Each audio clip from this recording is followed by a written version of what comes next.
মধ্যরাতে শেষ হচ্ছে ডাকসু নির্বাচনের প্রচারণা, মিছিলে মুখর ঢাকা বিশ্ববিদ্যালয়। শেষ মুহূর্তে অভিযোগ পাল্টা অভিযোগ। যেটি করা হচ্ছে যে একটা নিয়ন্ত্রিত নির্বাচন, অধিকার খর্ব করার একটা পরিস্থিতি তৈরি করেছে। কোনো অনাকাঙ্ক্ষিত ঘটনা ঘটেনি নির্বাচনকে কেন্দ্র করে, তারপর আসলে কিসের ভিত্তিতে এগুলো বলছে এটা আসলে আমাদের বোধগম্য নয়। ক্যাম্পাসে চলাচলে 24 ঘন্টা কড়াকড়ি ডিএমপির। আমরা ঢাকা বিশ্ববিদ্যালয় এলাকায় সাধারণের চলাচল সীমিত রাখব। দেখছিলেন প্রধান শিরোনাম। রাতের সময়ে সঙ্গে আছি আমি পারমিতা হিম এবং আমি গোলাম রাব্বি। এবার অন্যান্য শীর্ষ সংবাদ। বিএনপিকে ছাড়াই কাল প্রথম ধাপে ৭৮টি উপজেলায় ভোট গ্রহণ। বিনা প্রতিদ্বন্দ্বিতায় চেয়ারম্যান পেল ১৯ উপজেলা। শুধু আইন করে নারীর প্রতি সহিংসতা বন্ধ করা সম্ভব নয়, সচেতনতার পাশাপাশি খুলে দিতে হবে নির্যাতনকারীর মুখোশ। নারী দিবসের অনুষ্ঠানে প্রধানমন্ত্রী। শিক্ষক উপস্থিতি তদারকিতে বিভিন্ন স্কুলে প্রাথমিক ও গণশিক্ষা প্রতিমন্ত্রীর ঝটিকা অভিযান। জবাবদিহি নিশ্চিতে মাঠ পর্যায়ে তদারকি জোরদারের পরামর্শ। জাতীয় পরিচয়পত্র ছাড়া কেনা যাবে না আন্তনগর ট্রেনের টিকিট। কালোবাজারি রোধে পর্যায়ক্রমে কার্যকর হবে সারা দেশে, যাত্রীদের মিশ্র প্রতিক্রিয়া। এবং আন্তর্জাতিক প্রীতি ম্যাচের র্যাঙ্কিংয়ে এগিয়ে থাকা কম্বোডিয়াকে ১-০ গোলে হারালো বাংলাদেশ। ৫ মাস পর জয়ের ধারায় জেমিডের দল।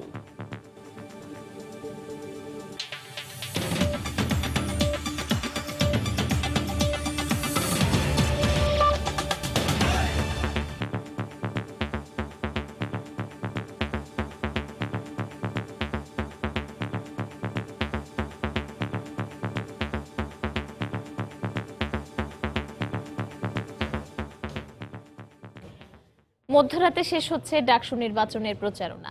শেষ দিনে ব্যস্ত প্রার্থীরা।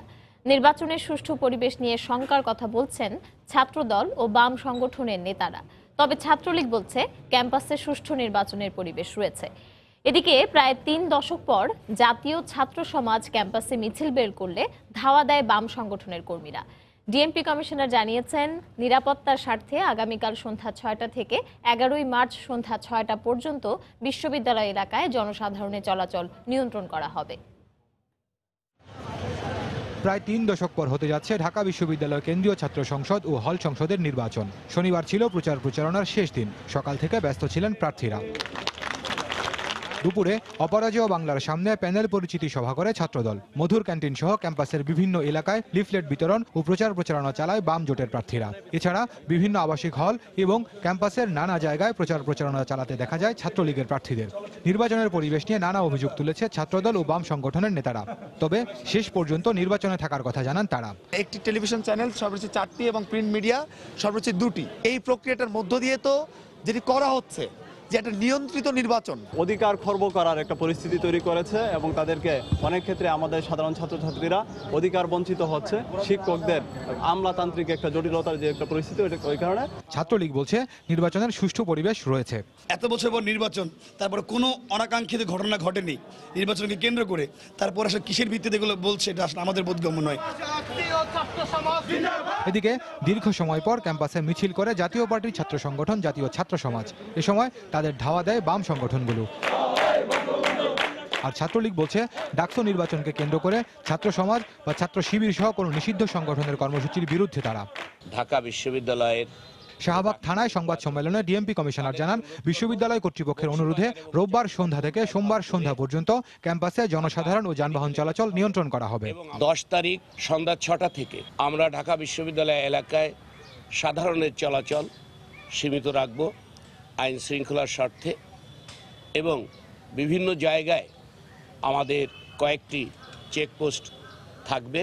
এদিকে ডাকসুর ভোট গ্রহণের খবর সংগ্রহে গণমাধ্যম কর্মীদের সংখ্যা নির্ধারিত করে দেওয়ার বিষয়ে প্রশ্ন করলে বিশ্ববিদ্যালয়ের প্রক্টর কোনো জবাব না দিয়ে এ ব্যাপারে ডিএমপি কমিশনারকে কথা বলতে বলেন।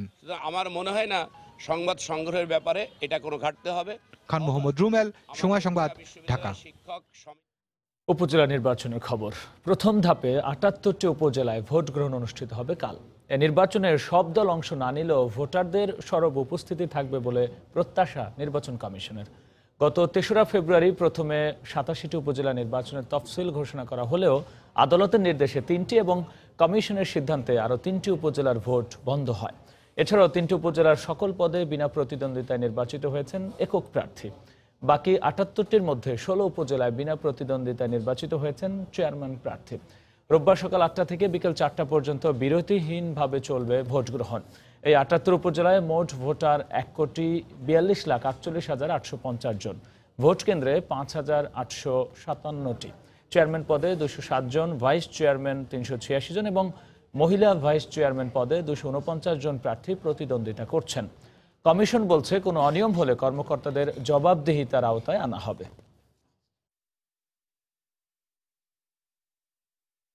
প্রার্থীরা যথেষ্ট তৎপর থাকেন, তারা সেভাবে প্রচার করেছেন, ক্যাম্পেইন করেছেন এবং আমরা মনে করি যে উপজেলা পরিষদের উপস্থিতির হার অনেক বেশি হবে। কোনো রকম কোনো অনিয়ম যদি লক্ষ্য করা যায় তাহলে তাৎক্ষণিকভাবে সেই কেন্দ্রের ভোট গ্রহণ বন্ধ করে দেওয়া হবে এবং ইতিমধ্যেই এ ব্যাপারে কড়া নির্দেশ মাননীয় কমিশন সংশ্লিষ্ট সকলকে দিয়েছেন। এদিকে ভোট কেন্দ্রগুলোতে পৌঁছে গেছে নির্বাচনী সরঞ্জাম। সুষ্ঠুভাবে ভোট গ্রহণ সম্পন্ন করতে সব ধরনের প্রস্তুতির কথা জানিয়েছে আইন শৃঙ্খলা রক্ষা বাহিনী। রিপোর্টার ও জেলা প্রতিনিধিদের পাঠানো তথ্য ছবিতে রিপোর্ট। শনিবার সকালে সিরাজগঞ্জের 7টি উপজেলার 673টি ভোটকেন্দ্রে ব্যালট পেপার, স্বচ্ছ বাক্স সহ বিভিন্ন নির্বাচনী সরঞ্জাম পাঠানো হয়। শাহজাদপুরে শুধু চেয়ারম্যান, সদর ও কাজীপুরে ভাইস চেয়ারম্যান ও নারী ভাইস চেয়ারম্যান নির্বাচন হবে। আর রায়গঞ্জ, তারাস, চৌহারি ও বেলকুচিতে 3টি পদেই নির্বাচন হবে। সুনামগঞ্জের 9টি উপজেলার 551টি কেন্দ্রে পাঠানো হয়েছে নির্বাচনী সামগ্রী। শান্তিপূর্ণ পরিবেশে ভোট গ্রহণের লক্ষ্যে পুলিশের পাশাপাশি মোতায়েন রয়েছে 21 প্লাটুন বিজিবি। ভ্রাম্যমাণ আদালত পরিচালনা করছেন 10 জন জুডিশিয়াল ম্যাজিস্ট্রেট। কুড়িগ্রামের সীমানা জটিলতায় ফুলবাড়ী নির্বাচন স্থগিত হলেও 8টি উপজেলায় অনুষ্ঠিত হবে ভোট গ্রহণ। প্রিজাইডিং কর্মকর্তারা নির্বাচনী সরঞ্জাম, ভোট গ্রহণ কর্মকর্তা ও আইন শৃঙ্খলা বাহিনীর সদস্যদের নিয়ে স্ব কেন্দ্রে পৌঁছেছেন। এদিকে লালমনিরহাটের 4টি উপজেলায় সুষ্ঠু ও নিরপেক্ষভাবে নির্বাচন সম্পন্ন করতে যে কোনো ধরনের অপ্রীতিকর পরিস্থিতি মোকাবেলায় প্রস্তুত আইন শৃঙ্খলা রক্ষা বাহিনী। এছাড়া নাটোর, জয়পুরহাট, পঞ্চগড়, রংপুর, নীলফামারী, নেত্রকোনা, জামালপুর ও হবিগঞ্জ জেলার 42টি উপজেলা নির্বাচনে ভোট গ্রহণের লক্ষ্যে কেন্দ্রগুলোতে পাঠানো হয়েছে নির্বাচনী সরঞ্জাম। তৌফিক মাহমুদ, সময় সংবাদ। শুধু আইন করে সমাজে নারীর প্রতি সহিংসতা বন্ধ হবে না উল্লেখ করে প্রধানমন্ত্রী শেখ হাসিনা বলেছেন, সচেতনতার মাধ্যমে ঐক্যবদ্ধভাবে সমাজকে এগিয়ে নিতে হবে। আন্তর্জাতিক নারী দিবস উপলক্ষে সকালে বঙ্গবন্ধু আন্তর্জাতিক সম্মেলন কেন্দ্রে আয়োজিত অনুষ্ঠানে কথা বলেন প্রধানমন্ত্রী। তিনি বলেন, নারী নির্যাতনকারীদের ছবি ও পরিচয় সমাজে উন্মোচন করে দিতে হবে যাতে এমন ঘটনার পুনরাবৃত্তি না ঘটে। বেশ কবছর আগে যেখানে ঘরে বাইরে কর্মক্ষেত্রে নারীদের উপস্থিতি ছিল হাতে গোনা, সেই দেশে আজ সর্বক্ষেত্রে প্রতিষ্ঠিত হয়েছে নারীর ক্ষমতায়ন। স্পষ্ট হয়েছে অধিকারের প্রশ্নে পিছিয়ে থাকা নারীর জন্য সমতা প্রতিষ্ঠায় রাষ্ট্রীয় সমর্থন। নারীর ক্ষমতায়ন প্রতিষ্ঠার জন্য বিশ্বের অন্যান্য দেশের মতো আন্তর্জাতিক নারী দিবসের আনুষ্ঠানিকতা পালন করে বাংলাদেশও। দিবসটি উপলক্ষে শনিবার সকালে বঙ্গবন্ধু আন্তর্জাতিক সম্মেলন কেন্দ্রে আয়োজিত অনুষ্ঠানে যোগ দেন প্রধানমন্ত্রী। নানা প্রতিবন্ধকতা উপেক্ষা করে সফল উদ্যোক্তা হিসেবে প্রতিষ্ঠিত 5 নারীকে জয়িতা সম্মাননা তুলে দেন শেখ হাসিনা। তিনি বলেন, সমাজ অগ্রসর হলেও ধর্মের দোহাই দিয়ে নারী শিক্ষার বিরোধিতাও হয় এই দেশে। নিজেদের অধিকার প্রতিষ্ঠার মাধ্যমে অর্থনৈতিক স্বাধীনতা অর্জনে নারীদের তাগিদ দেন সরকার প্রধান। নিজেদের ক্ষমতাটা নিজেদেরকে অর্জন করে নিতে হবে, কেউ হাতে তুলে কখনো দেয় না, এটা হলো বাস্তবতা। আর সেটা করতে হলে শিক্ষা গ্রহণ করতে হবে। ফাইটার চালাবে ভবিষ্যতে তারা, এবং চালাচ্ছেন, সেই ট্রেনিংও তারা পেয়ে এখন সেই জায়গায় তারা উঠে এসেছেন। শুধু আইন নয়, নারীর সম্মান ও প্রাপ্য নিশ্চিত করতে ঐক্যবদ্ধ হতে হবে পুরো সমাজকে। আহ্বান জানান নারী নির্যাতনকারীদের সামাজিকভাবে প্রতিহত করার।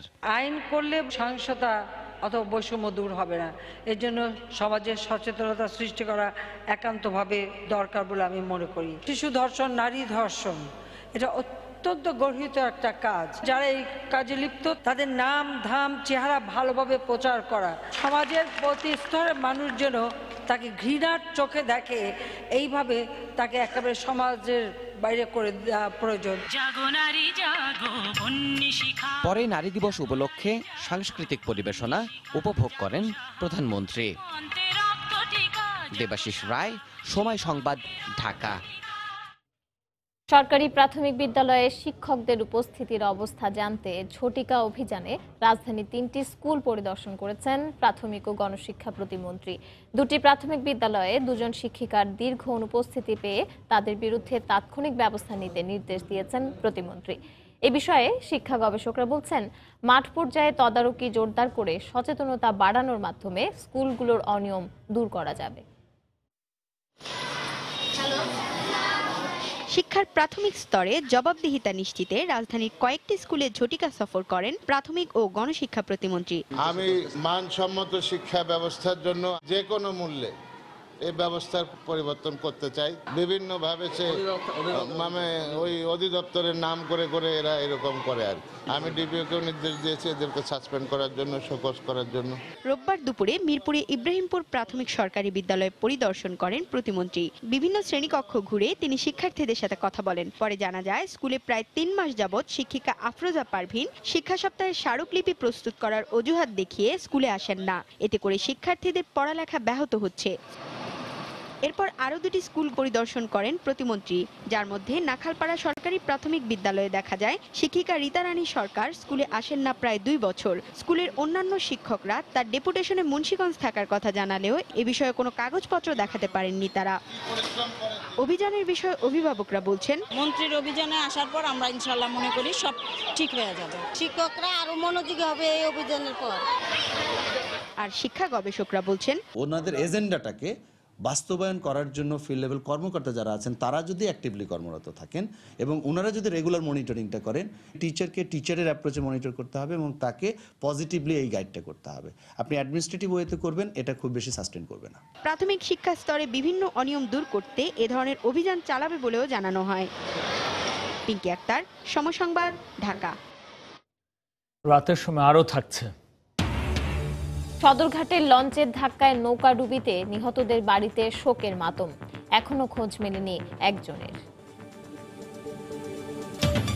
টিকিট কালোবাজারের লাগাম টানতে এবার ঢাকা, চট্টগ্রাম, খুলনা, রাজশাহী, সিলেট রুটের আন্তনগর ট্রেনের টিকিট কিনতে জাতীয় পরিচয়পত্র অথবা জন্ম নিবন্ধন কার্ড প্রদর্শন বাধ্যতামূলক করেছে রেলওয়ে। 11ই মার্চ টিকিট বিক্রির সময় থেকে এ নিয়ম কার্যকর হবে। পর্যায়ক্রমে অন্য ট্রেনগুলো এ নিয়মের আওতায় আসবে বলে জানিয়েছে রেল কর্তৃপক্ষ। বিস্তারিত কমলদের রিপোর্টে। কাউন্টারে নেই, কিন্তু বাইরে টিকিট টাকা দিলে, এমনকি জুতা যারা ইয়ে করে ব্রাশ করে কালি মানে মুছি এদের সময় টিকিট পাওয়া যাচ্ছে। যাত্রার 9 দিন আগে এসেও কাঙ্ক্ষিত টিকিট না পেয়ে ক্ষুদ্র যাত্রীর ক্ষোভ প্রকাশ। এ ধরনের ক্ষোভ টিকিট কিনতে আসা শত শত যাত্রীর। চাহিদার তুলনায় টিকিটের স্বল্পতার পাশাপাশি টিকিট কালোবাজারির অভিযোগ তাদের। এই অবস্থায় কালোবাজারি প্রতিরোধে ব্যবস্থা নিতে যাচ্ছে রেলওয়ে কর্তৃপক্ষ। টিকিট কিনতে জাতীয় পরিচয়পত্র বা জন্ম নিবন্ধন প্রদর্শন বাধ্যতামূলক করা হয়েছে। কালোবাজারির কাছে টিকিট নিয়ে যাতে ভ্রমণ করতে না পারেন তার প্রতিরোধমূলক ব্যবস্থা পর্যায়ক্রমে শুরু হবে। ভোটার আইডি কার্ডের মধ্যে টিকিট বিক্রয়ের কার্যক্রম আগামী 11 তারিখে শুরু হবে। অবশ্য 1 মাস আগে পরীক্ষামূলকভাবে ঢাকা চট্টগ্রাম রুটের সোনার বাংলা এক্সপ্রেসে এনআইডি সিস্টেম চালু করা হয়েছে। টিকিটে যদি প্যাসেঞ্জারের নাম উল্লেখ করা থাকে তখন আর কেউ কালোবাজারি করতে পারবেন। টিকিট ক্ষেত্রে এনআইডি বাধ্যতামূলক করা হতে আমাদের সুবিধা হবে, আমরা টিকিটগুলো এখানে পাবো। ঢাকা রাজশাহী রুটে পদ্মা এক্সপ্রেস, ঢাকা খুলনা রুটে চিত্রা এক্সপ্রেস, ঢাকা পঞ্চগড় রুটের দ্রুতযান এক্সপ্রেস এবং ঢাকা সিলেট রুটের পারাবাত এক্সপ্রেসও এই নিয়ম কার্যকর হবে। কালোবাজারি প্রতিরোধের পাশাপাশি প্রকৃত যাত্রীদের যাত্রা নিশ্চিত করতে চলন্ত ট্রেনের টিকিটে উল্লেখিত তথ্য এবং যাত্রীদের পরীক্ষা করবে রেলওয়ে কর্তৃপক্ষ। ইচ্ছা করলেও সে কালোবাজারি থেকে টিকিট কাটতে পারবে না, আর কালোবাজারি তখন টিকিট কিনেও কোনো লাভবান হবে না, কারণ সে কার কাছে বিক্রি করবে। রেলওয়ে পূর্ব এবং পশ্চিমাঞ্চলে বছরে 3.5 কোটির বেশি যাত্রী ট্রেনে ভ্রমণ করেন। চট্টগ্রাম থেকে প্রতিদিন 10টি আন্তনগর সহ মোট 62টি যাত্রীবাহী ট্রেন চলাচল করছে। কমল দে, সময় সংবাদ, চট্টগ্রাম। এদিকে 11 মার্চ থেকে অনেকগুলো রুটে ট্রেনের টিকিট কিনতে জাতীয় পরিচয়পত্র লাগবে এমন বাধ্যবাধকতার বিষয়ে মিশ্র প্রতিক্রিয়া জানিয়েছেন সাধারণ যাত্রীরা। এনআইডি শো করে টিকিট কাটলে এটা একটা ডিসিপ্লিনের মধ্যে পড়বে। এনআইডিটা নেওয়ার ব্যবস্থাটা করা হয়েছে নিশ্চয়ই আমরা টিকিটটা অ্যাভেলেবেল পাওয়ার জন্য বা হয়রানি কমার জন্য, কিন্তু তারপরে তো টিকিট অ্যাভেলেবেল হচ্ছে না। এবং আমি যখন টাকা দিব তখন সাথে সাথে ন্যাশনালি দেখানো, এটা আমি মনে করি যে কোনো বিড়ম্বনা না। যেন একটা লোক বারে বারে ঘুরে ঘুরে আসে টিকিট কাটতে না পারে জাতীয় আইডি কার্ড দিয়ে, এর জন্য কোড নাম্বার বা অন্য কোনো বিশেষ ব্যবস্থা নেওয়া উচিত। এখানে কালোবাজারি শব্দ বলতে কিছু নাই, যার যার টিকিট সে কাটছে তার এর মাধ্যমে, আর আমরাও ধরতে পারবো এই টিকিটটা কে কেটেছিল। এখন আমি আশা করছি যে মানুষ নিজের টিকিট সে নিজেই কাটবে এবং নিজেই যেতে পারবে, এতে তারও সুবিধা যেমন হবে আমাদেরকেও সুবিধা হবে। সুস্থ হয়ে উঠছেন সিঙ্গাপুরে চিকিৎসাধীন আওয়ামী লীগ সাধারণ সম্পাদক ওবায়দুল কাদের। তার কৃত্রিম সব সাপোর্ট যন্ত্র খুলে দেওয়া হয়েছে। তিনি পরিবারের সদস্যদের সঙ্গে কথা বলতে পারছেন। শনিবার স্থানীয় সময় সকালে সিঙ্গাপুরের মাউন্ট এলিজাবেথ হাসপাতালে সংবাদ সম্মেলনে তথ্য জানান বঙ্গবন্ধু শেখ মুজিব মেডিকেল বিশ্ববিদ্যালয়ের নিউরোলজিস্ট অধ্যাপক ডাক্তার আবু নাসার রিজভী। ব্রিফিংয়ে 5 সদস্যের মেডিকেল বোর্ডের সিনিয়র সদস্য ডাক্তার সেবাস্তিন জানান ওবায়দুল কাদেরের রক্তচাপ স্বাভাবিক, হৃদযন্ত্র ও কিডনি কার্যক্রম রয়েছে, সংক্রমণ নিয়ন্ত্রণে আছে। এছাড়াও তার নিউরোলজির কোনো সমস্যা নেই। 2-1 দিনের মধ্যে তাকে আইসিইউ থেকে কেবিনে পাঠানো হবে। সবচেয়ে ভালো সংবাদ হলো তাদের গায়ে সব এক্সটার্নাল ডিভাইস খুলে নেওয়া হয়েছে। তার লাস্ট যেটা এন্ডোটাকিয়াল টিউব ছিল ওটাও খুলে ফেলা হয়েছে। উনি এখন সম্পূর্ণভাবে সব ডিভাইস মুক্ত, এবং আমি তার নিউরোলজিক্যাল পার্ট এক্সামিন করে দেখেছি। নিউরোলজিক্যালি উনি 100% স্টেবল আছেন। উনি আজকে আমার সাথে কথা বলেছেন। নির্বাচন যে সুষ্ঠু হয়নি, সিইসি তার বক্তব্যের মাধ্যমে কৌশলে তা জানিয়ে দিয়েছেন। বিকেলে রাজধানীর মতিঝিলে নিজ কার্যালয়ে বৈঠক শেষে সাংবাদিকদের একথা বলেন ঐক্যফ্রন্টের শীর্ষ নেতা ডক্টর কামাল হোসেন।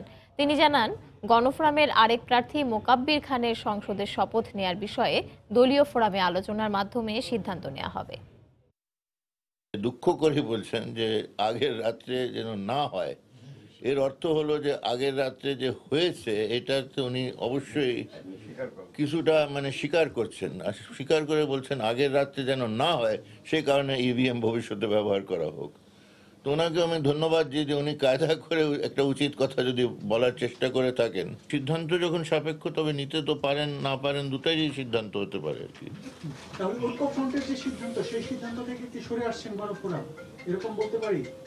ঐক্যফ্রন্টের মিটিংয়ে জিজ্ঞেস করবেন, এখানে গণফোরাম হিসাবে আমি বসেছি। বিএনপি নির্বাচন কমিশনকে বিতর্কিত করে নির্বাচন থেকে পালানোর পথ খুঁজছে বলে মন্তব্য করেছেন তথ্যমন্ত্রী ডক্টর হাসান মাহমুদ। দুপুরে জাতীয় প্রেস ক্লাবে ঢাকার সাব এডিটর্স কাউন্সিলের অভিষেক অনুষ্ঠানে মন্তব্য করেন তিনি। নির্বাচনে ভীতির কারণে বিএনপি জনবিচ্ছিন্ন দলে পরিণত হয়েছে বলে মন্তব্য করেন তথ্যমন্ত্রী। রিজভী সাহেব তাদের সবসময় উদ্দেশ্য থাকে যে কিভাবে নির্বাচন কমিশনকে বিতর্কিত করা যায় এবং নির্বাচনকে বিতর্কিত করা যায়, এবং এই কথা বলে তারা নির্বাচন থেকে পালানোর একটা পথ খুঁজে। জাতীয় নির্বাচনে অংশগ্রহণ করেও কিন্তু পালিয়ে গিয়েছিলেন, তারা উপজেলা নির্বাচন থেকে পালিয়ে গেছেন। যেভাবে নির্বাচন ভীতি তাদের মধ্যে কাজ করছে, এতে মনে হচ্ছে এই নির্বাচন ভীতির কারণে তারা জনবিচ্ছিন্ন দলে রূপান্তরিত হবে। বঙ্গবন্ধুকে হত্যাকারী ও ষড়যন্ত্রকারীরাই মুক্তিযুদ্ধের সঠিক ইতিহাস বিকৃত করেছে বলে মন্তব্য করেছেন আওয়ামী লীগ নেতা অ্যাডভোকেট কামরুল ইসলাম। দুপুরে সাভারের রাজফুলবাড়িয়ার মোহাম্মদ আলী ইয়াকুব আলী স্কুল অ্যান্ড কলেজে বার্ষিক ক্রীড়া প্রতিযোগিতার পুরস্কার বিতরণী অনুষ্ঠানে একথা বলেন তিনি। অনুষ্ঠান শুরুর আগে একাডেমিক ভবনের সম্প্রসারণ ও নতুন ভবনের ভিত্তিপ্রস্তর স্থাপন করেন কামরুল ইসলাম। অনুষ্ঠানে শিক্ষার্থীরা 7 মার্চের ভাষণ ও সাংস্কৃতিক অনুষ্ঠান পরিবেশন করে। এরপর প্রতিযোগিতায় বিজয়ী ও মেধাবী শিক্ষার্থীদের হাতে পুরস্কার তুলে দেওয়া হয়। অনুষ্ঠানে কামরুল ইসলাম বলেন, শেখ হাসিনা সরকারের আমলেই দেশে তথ্য প্রযুক্তি উন্মুক্ত হয়েছে।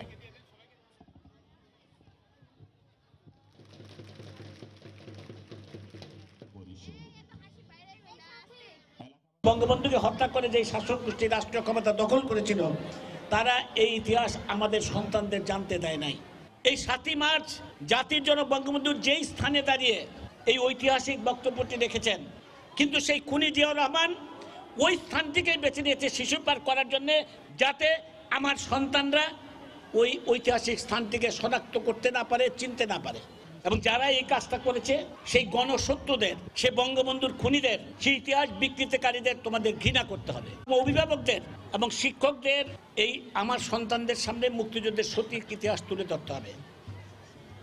যেই সন্তানরা তাদের জন্মের ইতিহাস জানে না, তাদের থেকে হতভাগা আর কেউ হতে পারে না। রাতের সময় আরও থাকছে। দিনাজপুরের হাকিমপুর উপজেলা স্বাস্থ্য কমপ্লেক্সে 21 পদের বিপরীতে চিকিৎসক মাত্র 2 জন। যন্ত্র ও জনবলের অভাবে ব্যাহত চিকিৎসা। সদরঘাটে লঞ্চের ধাক্কায় নৌকাডুবির ঘটনায় নিখোঁজ 5 জনের মধ্যে 4 জনের লাশ উদ্ধার করা হয়েছে। এখনও একজনের হদিস মেলেনি। এর আগে গতকাল এক নারীর লাশ উদ্ধার করা হয়। ফায়ার সার্ভিস, নৌবাহিনী ও কোস্ট গার্ডের 2 দিনের অভিযানে মরদেহগুলো উদ্ধার করা হয়। বৃহস্পতিবার রাজধানীর সদরঘাটে লঞ্চের ধাক্কায় নৌকাডুবিতে একই পরিবারের 6 জন নিখোঁজ হয়। ঘটনার পর থেকে নিখোঁজদের উদ্ধারে অভিযান চালিয়ে আসছে ফায়ার সার্ভিসের ডুবুরি দল। পরে তাদের সঙ্গে যোগ দেয় নৌবাহিনী ও কোস্টগার্ড। গত 2 দিনে তাদের অভিযানে এই মরদেহগুলো উদ্ধার হয়। 6 জন লোক নিখোঁজ ছিল। এই সময় পর্যন্ত আমরা 5 জন মৃত ব্যক্তিকে উদ্ধার করতে সক্ষম হয়েছি। আর একজন ভিকটিম রয়েছে। আমরা উদ্ধার কাজ চালিয়ে যাচ্ছি এবং এই উদ্ধার কাজ অব্যাহত থাকবে। এদিকে নৌকাডুবির ঘটনায় আহত শাহজালাল রাজধানীর পঙ্গু হাসপাতালে চিকিৎসাধীন আছেন। তার চিকিৎসায় সরকারের সহযোগিতা চায় পরিবার। একই সঙ্গে দোষীদের বিচারেরও দাবি করেছে তারা। সরকার যদি ওর চিকিৎসার ব্যবস্থা নেয় তাহলে এটাই তো সরকারের চাওয়া। আর 6টা মানুষ মারা গেল, এটার একটা বিচার হবে না? সবাই বলছে যে ইঞ্জিন বন্ধ করার পিছে নৌকা ইয়া হয়েছে, উনি কি করছে? সেই ইঞ্জিন চালু রেখে উনি চলে গেছে। উনি পারতেন না ইঞ্জিনটা বন্ধ করতে। যারা করছে এই লসালার আমরা ছাড়ব না, আমরা শাস্তি চাই। নিহতদের দাফনে 20,000 টাকা করে সরকারি সহায়তা দেওয়ার কথা জানিয়েছে ঢাকা জেলা প্রশাসন। পোস্টমর্টম হওয়ার পরে হইল যে আমরা প্রত্যেক লাশের যে রিলেটিভস আছে, হ্যাঁ, একদম ফার্স্ট ব্লাড যারা, তাদেরকে আমরা লাশ দাফন কাফনের জন্য জেলা প্রশাসন, আমাদের গণপ্রজাতন্ত্রী বাংলাদেশ সরকারের পক্ষ থেকে জেলা প্রশাসনের মাধ্যমে 20,000 টাকা করে আমরা তাদেরকে দিচ্ছি। সদরঘাটে নৌ দুর্ঘটনা বন্ধে দ্রুত পদক্ষেপ নেওয়ার আশ্বাস দিয়েছে বিআইডব্লিউটিএ। কেফায়েত শাকিল, সময় সংবাদ, ঢাকা। এদিকে বুড়িগঙ্গায় নৌকাডুবিতে নিহতদের গ্রামের বাড়ি শরীয়তপুরে চলছে শোকের মাতম। স্বজনদের আহাজারিতে ভারী হয়ে উঠেছে ভেদরগঞ্জ উপজেলার দক্ষিণ তারাবনিয়া গ্রামের পরিবেশ। শুক্রবার উদ্ধার হওয়া একজনের লাশ দাফন সম্পন্ন হয়েছে। আজ উদ্ধার হওয়া একই পরিবারের অপর 4 জনের লাশ গ্রামের বাড়িতে রোববার দাফন করার কথা রয়েছে। মেয়াদোত্তীর্ণ ওষুধ রাখার দায়ে 3টি ফার্মেসিকে 90,000 টাকা জরিমানা করেছে ভোক্তা অধিকার সংরক্ষণ অধিদপ্তরের ভ্রাম্যমাণ আদালত। পাশাপাশি অস্বাস্থ্যকর পরিবেশে খাবার রাখার দায়ে একটি রেস্টুরেন্টকে 30,000 টাকা জরিমানা করা হয়। বিকেলে রাজধানীর মুগদায় অভিযান চালিয়ে এই 4টি প্রতিষ্ঠান থেকে 1,20,000 টাকা জরিমানা আদায় করা হয়। অভিযানে ফার্মেসিগুলোতে মেয়াদ উত্তীর্ণ ওষুধ ছাড়াও নমুনা ওষুধও পাওয়া যায়। এছাড়াও ইচ্ছে মতো মূল্য তালিকা করে ওষুধ বিক্রির প্রমাণ পায় আদালত। নানা সংকটে খুঁড়িয়ে খুঁড়িয়ে চলছে দিনাজপুরের হিলি সীমান্তবর্তী হাকিমপুর উপজেলা স্বাস্থ্য কমপ্লেক্সের চিকিৎসা কার্যক্রম। বিকল হয়ে পড়ে আছে একমাত্র অ্যাম্বুলেন্স। টেকনিশিয়ানের অভাবে অলস পড়ে আছে এক্স-রে মেশিনও।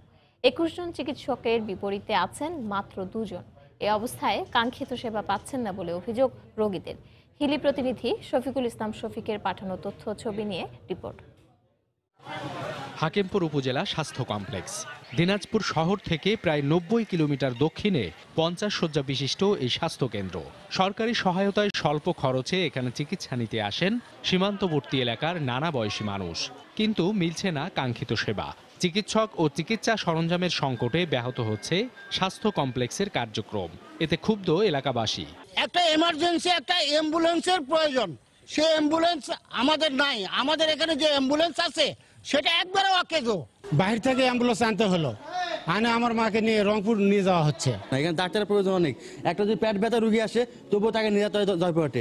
সরকারে বলছে যে বিনা এখানে চিকিৎসা হবে বিনা পয়সার, তো কই বিনা পয়সার চিকিৎসা আমরা তো দেখতেছি না। এখানে অ্যাক্সিডেন্টের ইয়াগুলান বেশি থাকে, ওনারা এসে তো অবশ্যই সাথে যেন সেবাটা পায় এইটাই আশা করে, কিন্তু ডাক্তার স্বল্পতার কারণে এইটুকু হয়তো কিছুটা ডিলে হয়। হাসপাতালের নার্স ও চিকিৎসকরা জানান প্রয়োজনীয় যন্ত্রপাতি ও জনবল সংকটে সেবা দিতে হিমশিম খেতে হয় তাদের। প্রতিদিন আসলে 2 জন মেডিকেল অফিসারের পক্ষে এতজন রোগীর সেবাদান করা আমাদের জন্য খুবই কষ্টকর হয়ে যাচ্ছে। এই হাসপাতালে কমপক্ষে 21 জন ডাক্তার থাকার কথা, সেখানে কর্মরত আছে মাত্র 2 জন এবং আমি প্রশাসনিক কর্মকর্তা হিসেবে আছি। হাকিমপুর উপজেলা স্বাস্থ্য কমপ্লেক্সের বহির্বিভাগে প্রতিদিন 3 শতাধিক রোগী চিকিৎসা নিতে আসেন। ভর্তি থেকে চিকিৎসা নেন অর্ধশত রোগী। সময় সংবাদ, হিলি। এ পর্যায়ে শীর্ষ সংবাদ জানিয়ে দিচ্ছি আরেকবার। মধ্যরাতে শেষ হচ্ছে ডাকসু নির্বাচনের প্রচারণা, অভিযোগ পাল্টা অভিযোগ শেষ মুহূর্ত। ক্যাম্পাসে চলাচলে 24 ঘন্টা কড়াকড়ি পুলিশের। বিএনপিকে ছাড়াই কাল প্রথম ধাপে ৭৮ উপজেলায় ভোট, বিনা প্রতিদ্বন্দ্বিতায় চেয়ারম্যান পেল 19 উপজেলা। শুধু আইন করে নারীর প্রতি সহিংসতা বন্ধ করা সম্ভব নয়, সচেতনতার পাশাপাশি খুলে দিতে হবে নির্যাতনকারীর মুখোশ। নারী দিবসের অনুষ্ঠানে প্রধানমন্ত্রী। শিক্ষক উপস্থিতি তদারকিতে বিভিন্ন স্কুলে প্রাথমিক ও গণশিক্ষা প্রতিমন্ত্রীর ঝটিকা অভিযান, জবাবদিহি নিশ্চিতে মাঠ পর্যায়ে তদারকি জোরদারের পরামর্শ। এবং আন্তর্জাতিক প্রীতি ম্যাচে র্যাঙ্কিংয়ে এগিয়ে থাকা কম্বোডিয়াকে 1-0 গোলে হারালো বাংলাদেশ। 5 মাস পর জয়ের ধারায় জেমিডের দল।